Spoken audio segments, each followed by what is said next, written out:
جب لوگوں میں جھوٹ کی عادت پڑ جائے، یہ حضرت مفتی عبدالسکھروی صاحب دامت برکاتہم کا مضمون ہے، ربیع الاول 1439 ہجری، 4 سال ہو گئے، اور صفحہ نمبر 193، اور یہ ہے ربیع الاول 1400 بتا دیا 39۔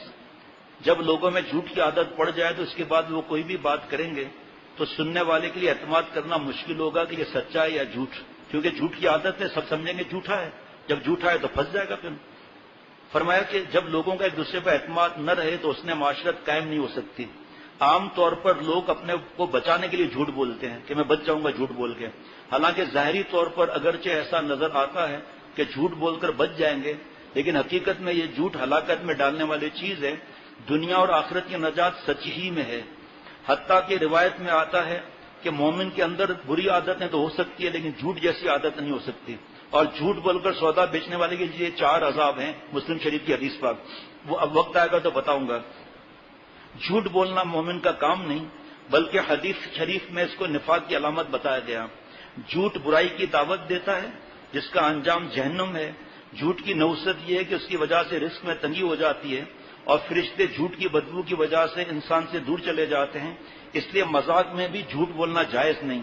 ایک لطیفہ بتا دیا کہ گدھے نے کہا کہ ہم کو کچھ کھلاؤ، اب سب کو پتا ہے گدھا کہاں بولتا ہے بھائی، اب ایسا پور کیا تم نے جھوٹ بولا، گدھا بولتا نہیں ہے، تم نے بول دیا اس نے بولتا ہے، ابھی ہم کیا ایسا بات کریں گے بھائی، مینڈک بھی تو بولتا ہے۔ پھر 1-2 آدمی لڑ رہے تھے، کہا کیوں بھائی لڑ رہے ہیں؟ کہا یہ کہتا ہے بلبل بولتا ہے اور میں کہتا ہوں بلبل بولتی ہے، تم بتاؤ۔ کہا یار بلبل نہ بولتا ہے نہ بولتی ہے، بلبل بولے ہے جی، تو اس لیے اس بات میں نہیں سمجھنا۔ اب آگے سنیں، دعا بھی ساتھ کرتے رہنا۔ منافقین کے عذاب علیم کی وجہ بما کانوا یکذبون، یعنی ان کے جھوٹ بولنے کو قرار دیا اللہ تعالیٰ نے، حالانکہ ان کے کفر اور نفاق کا جرم سب سے بڑا تھا، اور دوسرے جرائم مثلا حسد، تکبر، ان کے خلاف سازشیں بھی بڑے جرائم تھے، مگر عذاب علیم کا سبب ان کے جھوٹ کو قرار دیا۔ اور یہ جو ہے جھوٹ بولنے کی عادت ان کا اصلی جرم تھا۔ میں حدیث پاک کو میں نے مختصر کیا ہے کیونکہ مضمون بہت زیادہ ہے۔ حضرت آپ صلی اللہ تعالی علیہ وسلم نے فرمایا تم لوگ جھوٹ سے بچو، اس لیے کہ جھوٹ انسان کو گناہ کی طرف لے جاتا ہے، اور گناہ انسان کو دوزخ کی طرف لے جاتا ہے، اور آدمی جھوٹ بولتا ہے، پھر وہ جھوٹ بولتے بولتے اللہ کے نزدیک جھوٹا لکھ دیا جاتا ہے۔ اور تم لوگ سچ بولنے کا لازم کرو، کیونکہ سچ انسان کو نیکی کی طرف لے جاتا ہے، اور نیکی جنت کی طرف لے جاتی ہے، اور انسان سچ بولتا ہے، پھر سچ بولتے بولتے انسان اللہ تعالیٰ کے ہاں سچا لکھ دیا جاتا ہے۔ شکر ہے ماشاءاللہ کی آواز تو آئی۔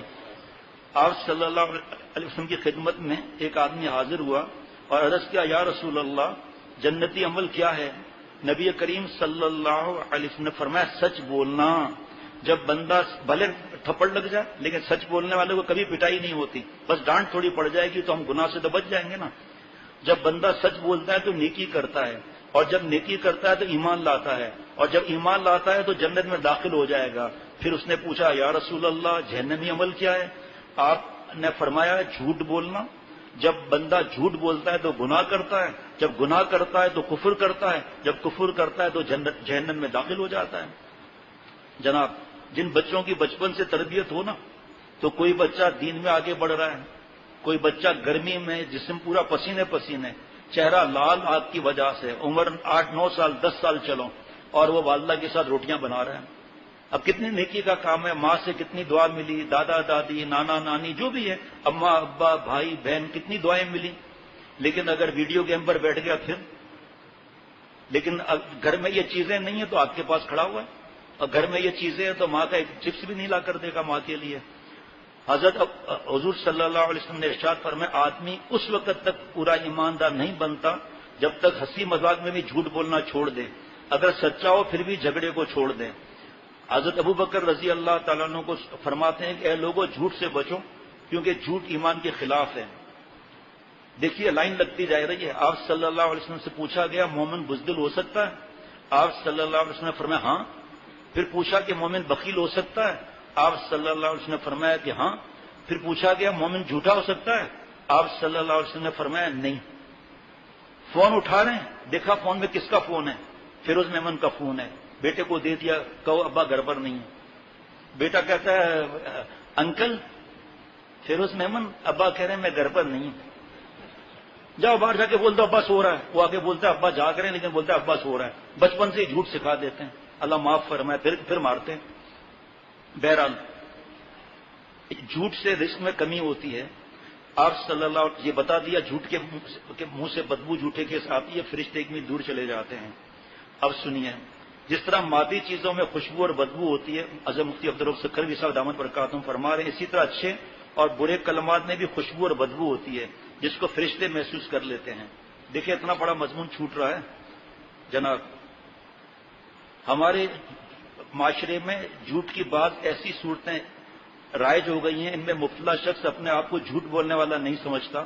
یہاں تک کہ جو لوگ حلال، حرام، جائز، ناجائز اور شریعت پر چلنے کا کچھ اہتمام کرتے ہیں، ان میں بھی جھوٹ کی بعض صورتیں پائی جاتی ہیں. تفصیل نہیں بتاؤں گا. جھوٹ نمبر 1، جھوٹا میڈیکل سرٹیفکیٹ. جھوٹا میڈیکل سرٹیفکیٹ. ایک بات اور بتاتا ہوں، یہاں نہیں لکھی ہوئی. گئے میڈیکل اسٹور پر، کیونکہ پینل پر ہے اور اس سے رشوت دے کر اس سے دوائی لکھوا لی کہ میں بیمار ہوں. اس کو الگ رشوت دی، اس نے الگ وہاں پر بل جمع کرایا. پھر آیا میڈیکل اسٹور پر، 12 دوائیاں لکھی ہیں لے کر، کہا آپ اس کو خریدیں گے؟ کہ ہم تو پہلے ہی تاڑ میں بیٹھے ہیں لیکن پیسے کم. کہ ٹھیک ہے. اس نے اپنا بل وہاں دیا، وہ پیسے لے لیے. اب جھوٹا میڈیکل سرٹیفکیٹ، اللہ معاف ہے، میرا بھائی ہے، میرا چاچا ہے جی. جھوٹا کیریکٹر سرٹیفکیٹ. جھوٹا کیریکٹر سرٹیفکیٹ اتنا معروم نیک ہے، عورتوں کو دیکھتا ہی نہیں ہے، جب دیکھتا ہے ٹک ٹکی بند کر دیکھتا ہے. ایسا معروم کا کیریکٹر سرٹیفکیٹ ہے. بدماش نمبر 1. ایک اور بات، ظلم. سید، صدیقی، فاروقی، عثمانی لکھوانا. اور ایک جھوٹ بول کر کتابیں پڑھ کر مختلف اور بیان کر کے اپنے نام کے ساتھ مولانا لکھوا لیا. چلیں جی، یہ حدیث پاک ہے خصائل نبوی صلی اللہ علیہ وسلم، اردو ترجمہ اور شرح شمائل ترمذی، حضرت شیخ الحدیث وہاں زکریا صاحب رحمۃ اللہ علیہ. یہ میں نے دونوں مضمون ملائے، اس میں بھی کئی احادیث مبارکات تھی، پھر یہ اس میں نہیں تھی وہ پڑھ رہا ہوں. آپ صلی اللہ علیہ وسلم نے فرمایا، مفہوم کے ساتھ عرض کروں گا کہ تم لوگوں کو کبیرہ گناہوں میں سب سے بڑا گناہ بتاؤں؟ صحابہ نے عرض کیا ضرور یا رسول اللہ صلی اللہ علیہ وسلم. ارشاد فرمایا کہ اللہ تعالیٰ کے ساتھ کسی کو شریک بنانا، والدین کی نافرمانی کرنا، جھوٹی گواہی دینا، جھوٹی بات کرنا. اس وقت حضور اقدس صلی اللہ علیہ وسلم کسی چیز پر ٹیک لگائے ہوئے تشریف فرماتے اور جھوٹ کا ذکر فرماتے وقت دیکھو، شرک اور والدین کی نافرمانی جھوٹی گواہی پر نہیں، جھوٹ کے بعد جملے پر آپ صلی اللہ علیہ وسلم اہتمام کی وجہ سے بیٹھ گئے اور بار بار فرماتے رہے. آپ صلی اللہ علیہ وسلم کا بار بار فرمانا شدت اہتمام کی وجہ سے تھا کہ جھوٹ کی وجہ سے آدمی زنا، قتل، بہت سے گناہوں میں مبتلا ہو جاتا ہے. اور یہ پھر وہی جھوٹ کی بدبو کا ذکر آ رہا ہے. جھوٹ ایمان سے دور رہتا ہے. اپنے آپ کو جھوٹ سے بچاؤ کہ جھوٹ ایمان سے دور رہتا ہے. جھوٹی قسم کھانے کا تو اور بھی گناہ ہے، اس کی حدیث مبارکہ الگ ہے. ہمارے گاؤں میں کیسی قسم ہوتی ہے پتہ ہے آپ نے؟ ماں پی جو قسم، نور ٹھکا نہیں ٹوٹی وجہ انہیں جو قسم. یعنی میں اگر جھوٹا ہوں تو میری آنکھ ٹوٹ کے گر پڑے. ماں باپ کو کیوں پھنسوا رہا ہے؟ ماں باپ کی قسم، صرف اللہ کی قسم کھانا جائز ہے شرعی عذر کی وجہ سے. جب خطرہ اتنا بڑھ جائے کہ قسم کھانی پڑے تب ہے یہ. ذرا ایسی بات پر جو ہے گاڑی کی قسم، اس کی قسم، میری قسم، اپنی قسم تو خیر کوئی ڈر کے بارے نہیں کھاتا. حضرت شاہ عبد القادر جیلانی رحمۃ اللہ علیہ بچے تھے، ماں نے پڑھنے کے لیے بھیجا اور ڈاکوؤں نے گھیر لیا. ایک ڈاکو نے پوچھا، آیا بچے کیا ہے تمہارے پاس؟ کہا میرے پاس 40 دینار ہیں. ڈاکو ہنسنے لگا، بڑے ڈاکو سے کہا کیا بچہ ایسے ہی مذاق کر رہا ہے. کہا اب چلو. ڈاکو آیا، اتنا بڑا پہلوان اور ایسا خطرناک چہرہ. اے بچے کیا ہے تمہارے پاس؟ کہا 40 دینار ہیں. کہا ہم نے تلاشی لی ہے، 40 دینار تو ہے کہ نہیں؟ کہا میری ماں نے یا بغل کے ساتھ باندھ دیے تھے، آج ماں بھی جھوٹ سکھاتی ہے. ایسے ایسے خط آتے ہیں جن مدرسوں میں چاہے بنین کا ہو چاہے بنات کا ہو، اس میں نماز کا پوچھا جاتا ہے، خط آتا ہے کہ ہم نماز پڑھتے ہیں نہیں ہے، پڑھتی نہیں ہے، ٹک لگا دیتے ہیں ہم. کدھر جاتا ہے بچہ؟ پیچھے کیوں بیٹھتا ہے؟ پیچھے بیٹھنے والوں کے لیے جو حضرت نے فرمایا میں بھی نہیں بتاتا، ورنہ وہ پوتے پوتے پھر وہاں میرا چکر کر دیں گے. ڈاکو کے سردار نے ہاتھ لگایا دیکھا 40 دینار. کہا تم مجھ سے ڈرتے نہیں ہو اتنے ڈاکوؤں سے؟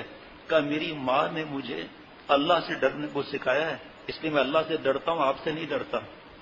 ایک سچ پر سب نیک بن گئے، توبہ کر لیا. آج اپنے اولاد کی پرورش کیسے کرتے ہیں؟ حضرت امام ابو حنیفہ رحمۃ اللہ علیہ کے پاس حضرت امام ابو یوسف رحمۃ اللہ علیہ آتے تھے پڑھنے کے لیے. بہت ذہین اور ذہین طالب علم کے لیے استاد کے دل میں ویسے ہی محبت بڑھ جاتی ہے. کچھ دن آئے نہیں حضرت امام ابو یوسف رحمۃ اللہ نے پوچھا کہ بھائی پتہ کرو. وہ بچے سے پوچھا، وہ آیا درس میں. حضرت امام ابو یوسف رحمۃ اللہ علیہ سے کہا میرے والد کا انتقال ہو چکا ہے، میں یتیم ہوں. ان کے والد صاحب کا نام ابراہیم تھا. میں یتیم ہوں اس لیے میں دھوبی کے پاس کام کرتا ہوں. کہا یہ 100 دینار کی تھیلی لوں، 100 درہم یا جو بھی، والدہ کو دو، یہاں پڑھنے آیا کرو تم. اللہ والے پہچان لیتے ہیں نا ہیرے کو. وہ 100 دینار کی فرماتے ہیں کہ عجیب بات ہے، جب یہ دینار یا درہم ختم ہوتے تھے پتہ نہیں حضرت کو امام ابو حنیفہ رحمۃ اللہ علیہ کشف ہو جاتا تھا، تھیلی پہنچ جاتی تھی. ایک دن ماں آئی پردے سے، کہا حضرت ایسا سلسلہ کب تک چلے گا؟ میرا بچہ یتیم ہے، پھر آگے کے کیا معاملات ہیں؟ فرمایا بیوی گھر جاؤ، تمہارا بیٹا پستے کے گھی میں فالودہ کھائے گا، پستے کے گھی میں فالودہ کھائے گا. آج اپنے بیٹوں کو حافظ عالم نہیں بناتے، کھائے گا کہاں سے؟ اللہ کے دین کے لیے وقف نہیں کرتے، کھائے گا کہاں سے؟ کہ آپ جاؤ، آپ کا بیٹا پستے کے گھی میں فالودہ کھائے گا. حضرت فرماتے ہیں میں بھی ایسا، والدہ بیچاری کیا اتنے بڑے اللہ کے پیارے سے بات کرتی. پھر فرمایا اس علم نے مجھے اتنی عزت دی کہ ہارون رشید کے دسترخوان پر میں زیادہ مجھے بٹھایا جاتا تھا. ایک دن جو ہے وہ ہارون رشید نے کہا کہ یہ پیالہ دیا اور کہا یہ عجیب ڈش ہے، ہمارے لیے بھی کبھی کبھی بنتی ہے، ہمارے لیے بھی کبھی کبھی بنتی ہے. کہا میں نے پوچھا یہ کیا ہے؟ کہا پستے کے روغن میں فالودہ، پستے کے روغن میں فالودہ.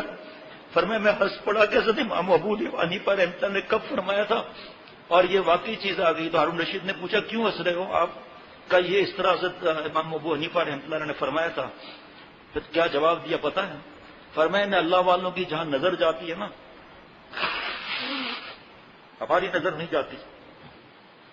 آج تعلق تو ہے لیکن شیخ کہے کہ بھائی موبائل مت دلاؤ، مشورہ نہیں کرتے. شیخ کی نظر جہاں تک ہے اس کو بیان کرتے ہیں لیکن بات نہیں مانتے.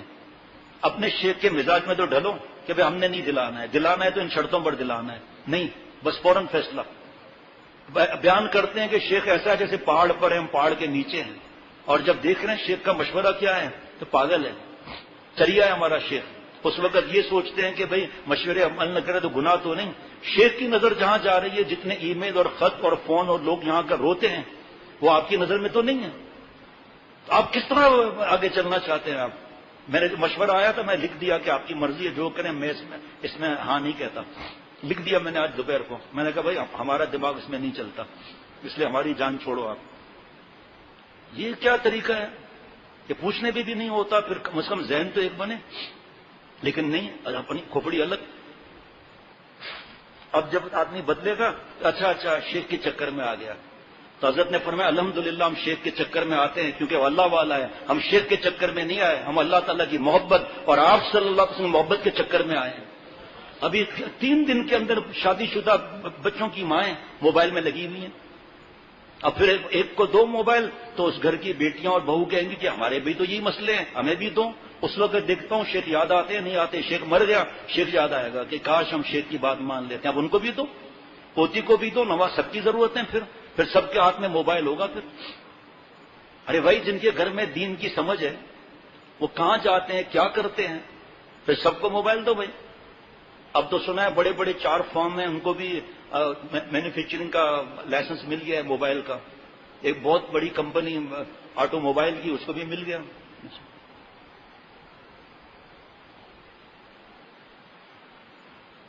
حضرت مظفر حسین کاندیلوی رحمۃ اللہ علیہ بیل گاڑیوں میں اپنے گھر والوں کے ساتھ جا رہے تھے، ڈاکوؤں نے گھیر لیا. حضرت مولانا مظفر حسین کاندیلوی نیچے اترا اور فرمایا کہ دیکھو بھائی میری بیٹیاں ہیں، بہو ہیں، ان کو ہاتھ نہیں لگانا. میں آپ سے وعدہ کرتا ہوں جتنا مال ہے آپ کے حوالے کرتا ہوں. تو ٹھیک ہے، اللہ نے ان کے دل میں رحم ڈال دیا. حضرت آئے اور دونوں تینوں بیل گاڑیوں میں فرمایا جو پوچھے دے دو. ہم نے وعدہ کر لیا ہے ورنہ یہ ہاتھ لگائیں گے میں مر جاؤں گا. پھر سارا سامان دے دیا ڈاکوؤں کو. ڈاکو چلے گئے. بیل گاڑیاں آگے چلی. حضرت کی بیل گاڑی میں کچھ آوازیں آئی خواتین کی. محرم حضرت کی فرمایا کیا بات ہے بھائی؟ کہ حضرت آپ کی بیٹی نے ایک زیور چھپا لیا ہے. ارے بیٹی یہ کیا کیا؟ مسلمان وعدہ پورا کرتا ہے وعدے کی خلافی نہیں کرتا. لاؤ مجھے زیور دو. اور زیور لے کر بھاگے. سمجھے مقابلہ کرنے آ رہے کہ میں کیا مقابلہ کروں گا. بھائی ایک بات سن لو. دیکھیں آپ فرمایا کہ آپ ڈاکو ہو کر آپ نے اپنے عہد اور وعدے کو نبھایا اور ہم نے جو ہے وعدہ خلافی کری وعدہ نہیں نبھایا اور یہ زیور میری بیٹی نے چھپا لیا تھا ہمیں معاف کر لو. یہ زیور آپ کا. ڈاکو کے سردار نے کہا آپ حضرت مظفر حسین کاندیل بھی تو نہیں؟ کہا کیوں؟ کہ اس علاقے میں آپ جیسا کوئی ہے بھی نہیں. ایک سچ اور یہ کوئی وعدہ ہوتا ہے کیا؟ لیکن سب ڈاکوؤں نے توبہ کر لی اللہ والے بن گئے. بھائی عمل سے اللہ ملتے ہیں باتوں سے تھوڑی اللہ ملتے ہیں. کس طرح دھوکہ دیتے ہیں. سیمپل کیا پاس کراتے ہیں. سپلائی کیا کرتے ہیں. مینوفیکچرنگ یونٹ میں کیا کرتے ہیں. ہر ایک کھول کر دیکھے گا کہ اندر کیا ہے. کبیرہ گناہ حرام ہے. یہ بھی ایک جھوٹ کے بعد دوسرا جھوٹ. چہرے سے یہ حضرت کا ملفوظ ہے. چہرے سے نور نکل جاتا ہے. حافظ عالم بننے میں مشکل. اللہ والا بننے میں مشکل. جھوٹا اللہ والا نہیں بن سکتا. توبہ کر لے تو اور بات ہے. ایک چوری دوسری چوری پھر بڑی چوری پھر پھانسی پھر بڑی چوری پھر پھانسی. ایک شخص نے خاندان کی بچی کو چھیڑا جھوٹ بولا. آسمان پر کیسے بچے گا. پھر گندی مذاق کر کے گھر سے بھگایا.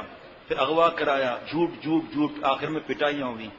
سچے کی عزت ہوتی ہے. ایک گاؤں میں ایک چور تھا. نام نہیں لوں گا میں اس کا. وہ چوریاں کرتا تھا. ماں باپ کچھ نہیں کہتے تھے. پھر اس گاؤں میں وہ مشہور ہو گیا یہ نام اور یہ چور. پھر اس نے توبہ کر لی. لیکن جو چوری ہوتی تھی پٹتا یہ تھا. چھوٹا سا گاؤں تھا پٹتا یہ تھا. ایسی بیچارے نے توبہ کی لیکن بس پٹتا تھا بیچارہ کیونکہ چوریاں چھوڑی نہیں اس نے. اولاد ہو گئی چوری نہیں چھوڑی. اس کے بعد جب اس کے بیٹے جاتے تھے نا تو لوگ کہتے تھے فلاں چور کا بیٹا جا رہا ہے. اتنی بے عزتی ہوتی ہے. اللہ بچائے. اسی طرح شیر آیا شیر آیا شیر آیا. گاؤں والے بھاگتے تو ہنستا تھا. اللہ معاف فرمائے ہنستا تھا پھر. اور پھر ایک دن واقعی شیر آ گیا. اس وقت کوئی نہیں آیا. شیر نے کھا لیا. میں ڈوب رہا ہوں ڈوب رہا ہوں ڈوب رہا ہوں. لوگ دوڑے. مختصر کروں گا کیا کروں. ڈوب رہا ہوں ڈوب رہا ہوں ڈوب رہا ہوں. تو جب لوگوں نے دیکھا جھوٹ بولتا ہے ایک دن واقعی ڈوب رہا تھا. بارش زیادہ آئی تھی تالاب بن گیا تھا تو واقعی ڈوب گیا وہ کہ کوئی مدد کو نہ آیا. بچے جو ہیں وہ صبح کو اٹھتے ہی اور دن میں سر میں درد نہیں ہوتا نہ پیٹ میں درد ہوتا ہے نہ گردے میں درد ہوتا ہے. اللہ کو نہیں معلوم. ایسے کہ پھر کمرے میں رکھ دیا جائے کہ آپ باہر نہ نکلیں. آپ کو تکلیف ہے نا بھائی. کیوں تکلیف میں برداشت کرتے ہو بھائی. اور جھوٹ بولنے سے ماں باپ غمگین ہوتے ہیں نیک اور روتے ہیں کہ یا اللہ ہم دعا تو کر رہے ہیں. صبح صبح ماں باپ غمزدہ. والد کیسے جائے پڑھانے کے لیے کیسے جائے نوکری پر کیسے جائے بزنس پر کیسے اپنے بچے کو نہ بھیجے تو کیا ہوگا سارا دن.